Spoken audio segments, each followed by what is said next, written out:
Welcome back to Smurf and Reef. Today I'm going to be talking about my bubble algae and giving you an update on it. It's pretty much cleared up after 30 days. There's a couple stragglers hanging out. And I've continued to pull some out as I do my water changes.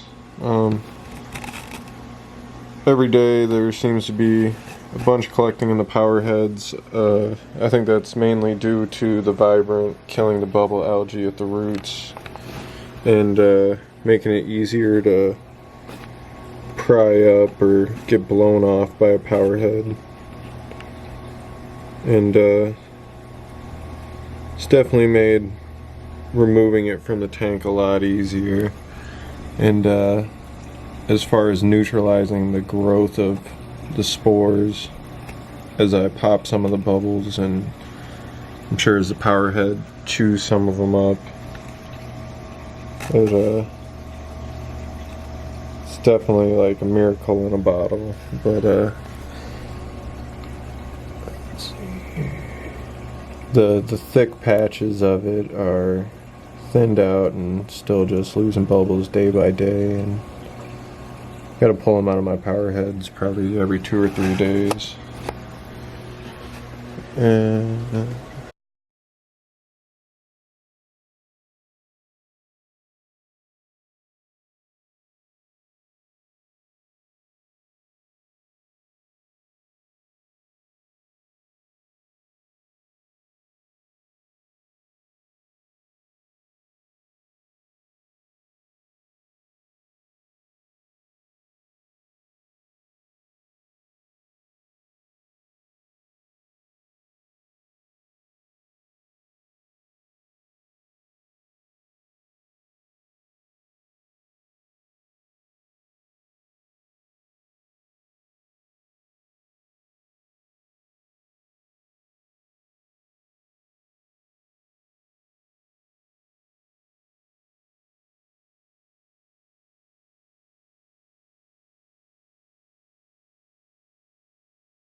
And then some of the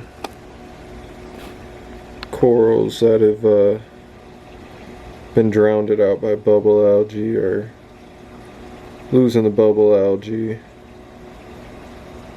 and whatever turf algae were growing on them seem to be making their way through it.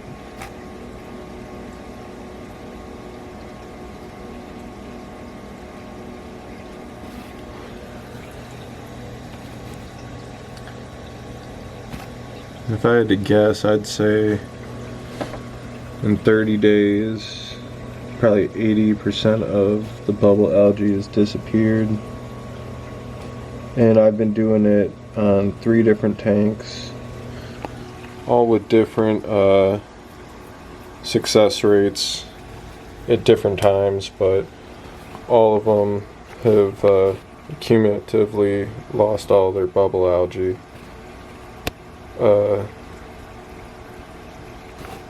My one tank I haven't done any water changes in, and my other tank I've been doing monthly water changes, and in this tank I've done bi-weekly water changes. And I can say for the tank that had no water changes, seen the fastest results.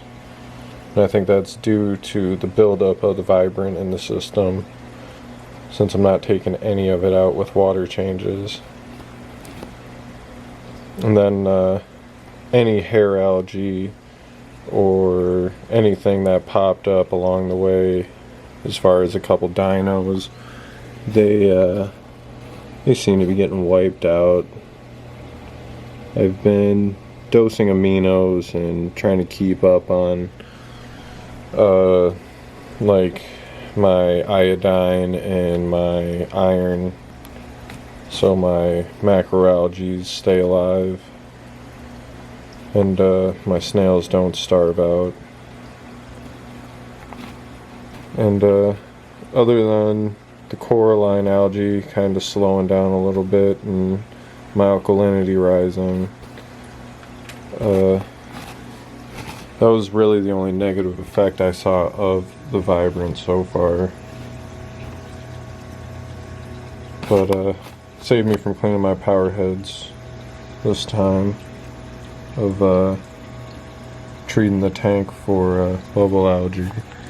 Just gotta clean the power heads of bubble algae, that's all.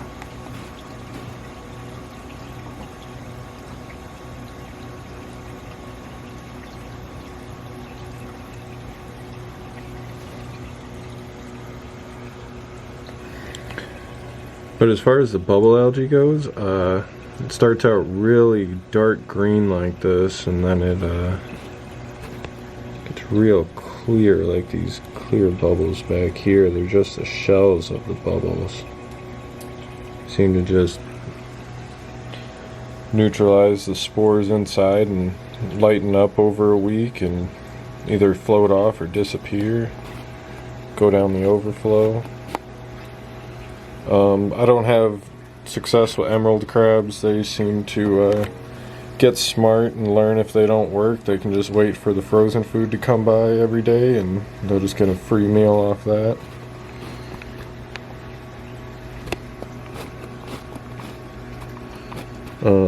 So my manual removal seemed to have spread the bubble algae just because popping them and spreading the spores everywhere ended up being more of a headache than it was worth. But I think that with the Vibrant is a good combination of getting it out of your reef tank. So I know it's certainly helped mine. And I'll be continuing to dosing this on a weekly basis, probably just hook it up to a dosing pump. Because it keeps my glass really clean. I haven't cleaned the glass since probably my last update. I don't know if it'll pick up all the algae. But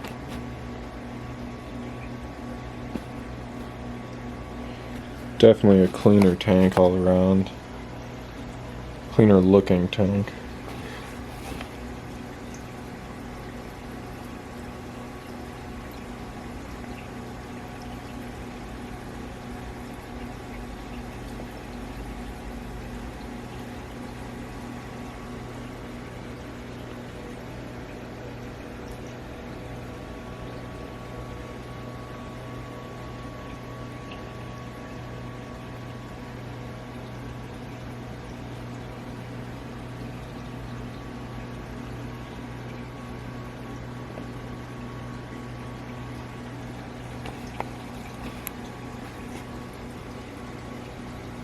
But yeah, I'll definitely be keeping you guys updated on the bubble algae outbreak. Thanks for tuning in. See you on the next one.